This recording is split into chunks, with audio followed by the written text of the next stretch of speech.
नमस्कार दोस्तों, आज की साखी है कि जब बाबर के सैनिकों ने सतगुरु नानक और भाई मर्दाना जी को हथकड़ियां पहना दी, उनको बंदी बना लिया और जब बाबर को इस बात की खबर हुई तो क्या हुआ, आइए बड़े ही प्रेम और प्यार के साथ आज की यह साखी शुरू करते हैं। साध संगत जी सतगुरु नानक धर्म का प्रचार करते हुए जब भाई मर्दाना जी के साथ सैदपुर पहुंचे, जिसको ऐनाबाद भी कहा जाता है, तो वहां पर यह खबर पहुंची कि बाबर काबुल पर जीत हासिल कर वहां पर चढ़ाई कर इस तरफ आ रहा है। तो यह खबर सुनकर वहां पर लोग डर के कारण बहुत घबरा गए। तो वहां पर सतगुरु नानक ने लोगों को निडर होकर इस मुश्किल की घड़ी का सामना करने का उपदेश दिया। सभी लोगों ने बड़े ही प्रेम और सम्मान से सतगुरु का उपदेश सुना और उनके आगे नतमस्तक हुए। तो सतगुरु वहां पर कुछ देर ठहरे और उसी समय में बाबर ने वहां पर हमला कर दिया। सभी तरफ लूटमार होने लगी,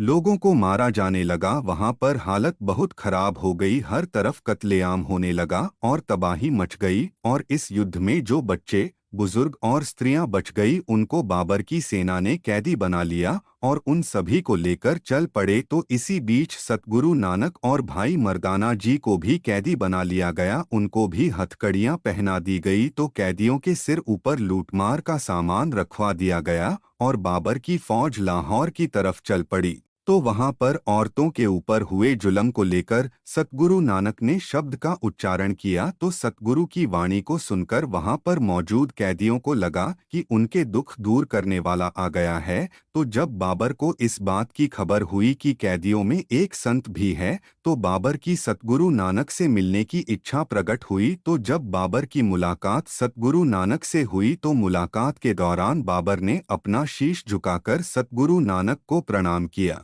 और कहा कि अगर मेरे लायक कोई सेवा हो तो मुझे बताओ जी। तो सतगुरु ने बड़े ही प्रेम पूर्वक अपने मुख से वचन किए कि इन कैदियों को रिहा कर दो और इनका लूटा हुआ सामान वापस कर इन्हें घर वापस भेज दो। तो गुरुजी के वचनों से बाबर इतना प्रभावित हुआ कि उसने गुरुजी की बात मानकर कैदियों को रिहा कर दिया। तो वहां पर सतगुरु ने उपदेश दिया कि हमें अपने थोड़े से लाभ के लिए कुदरत की बनाई हुई दुनिया को उजाड़ने का कोई हक नहीं है। और सतगुरु नानक ने कहा कि कभी भी जोर और जबरदस्ती से किसी को जीता नहीं जा सकता, जबकि प्रेम से सबके दिलों पर राज किया जा सकता है। साध संगत जी बाबर के साथ वहां पर मौजूद लोग भी सतगुरु की वाणी से और सतगुरु के उपदेश से बहुत प्रभावित हुए। जितने भी दिन सतगुरु वहां पर रहे, सभी ने मिलजुल कर सतगुरु नानक की सेवा की और सभी का सतगुरु नानक से गहरा प्रेम पड़ गया। वहां के लोगों का सतगुरु नानक से इतना गहरा प्रेम पड़ा कि वह सतगुरु नानक को अपने गांव से जाने नहीं दे रहे थे।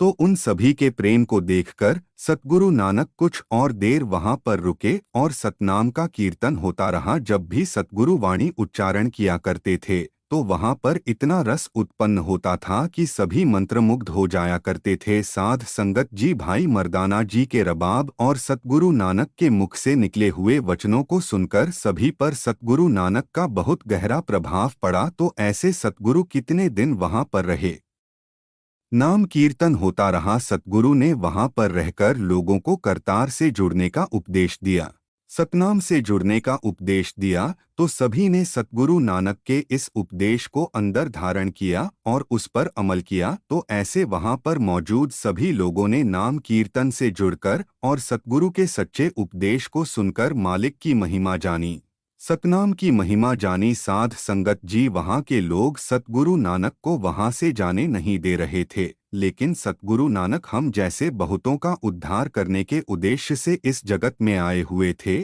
और सतनाम का होका देने आए हुए थे। तो अपने इसी उद्देश्य को मुख रखकर सतगुरु नानक ने वहां से प्रस्थान किया और जगत के कल्याण के लिए अपनी अगली यात्रा के लिए भाई मर्दाना जी के साथ आगे चल पड़े। तो साध संगत जी ऐसे सतगुरु ने पता नहीं कितनों का उद्धार किया और लोगों को सही रास्ता दिखाया, सत्य का मार्ग दिखाया।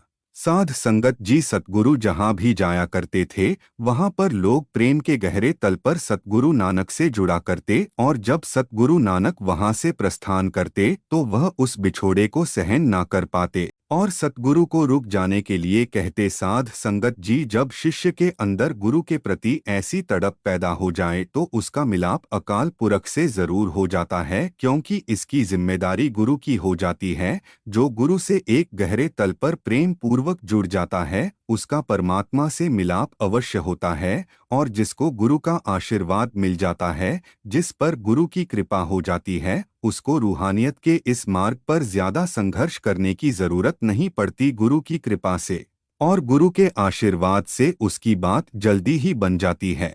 उसका जन्म मरण के इस चक्कर से छुटकारा हो जाता है और उसका परमात्मा से मिलाप हो जाता है, परम मुक्ति उसको प्राप्त हो जाती है।